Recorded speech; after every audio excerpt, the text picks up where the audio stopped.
กระทรวงโยธาธิการและขนส่งออกแจ้งการด่วนให้แต่งตั้งคณะเฉพาะกิจกวดกาคุณภาพและมาตรฐานเทคนิคของรถรวมไปถึงคุณสมบัติของนักขับขี่หรือโชเฟอร์รถโดยสารในขอบเขตทั่วประเทศพร้อมทางแจ้งโจบริษัทต้นสังกัดที่เกิดอุบัติเหตุรถเมล์ปีนอยู่เขตแขวงบริคำไซเหตุให้มีผู้เสียชีวิต8คนระยะที่ผ่านมา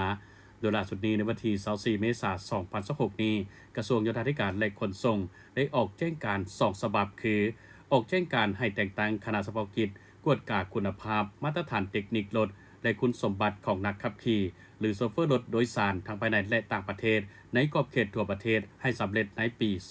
2026นอกจากนี้ได้มีการออกแจ้งการโจะสัวขาวการบริการขนส่งโดยสารประจำทางของบริษัทอานาลินท่องเที่ยวจำกัดภายหลังที่เกิดเหตุรถเมล์โดยสารปีนความในวันที่22เมษายน2026ที่ผ่านมาซึ่งเป็นรถเมล์โดยสารสายทางปากเซหานครเวียงจันทร์เป็นรถเมล์45บนั่งป้ายทะเบียนนครเวียงจันทร์บค2603เป็นป้ายธุรกิจ 1% และออกสื่อบริษัทอานาลินท่องเที่ยวจำกัดได้เกิดอุบัติเหตุรถปีนอยู่เขตเมืองปากกระดิ่งแขวงบริคำไซเหตุให้มีคนเสียชีวิตและบาดเจ็บจำนวนหลาย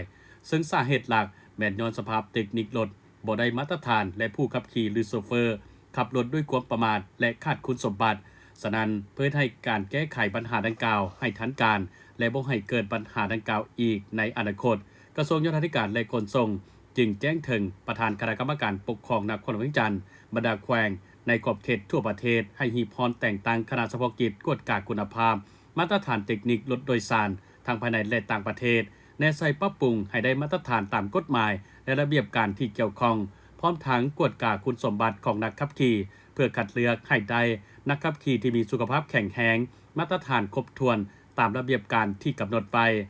ซึ่งนี้เป็นแจ้งการออกมาใหม่ภายหลังที่เกิดอุบัติเหตุในวันที่22เมษายนที่ผ่านมาที่สร้างความเสียหายก็คือเหตุให้มีคนได้รับบาดเจ็บทั้งหมด35คนและเสียชีวิต8คนในครั้งผ่านมานี้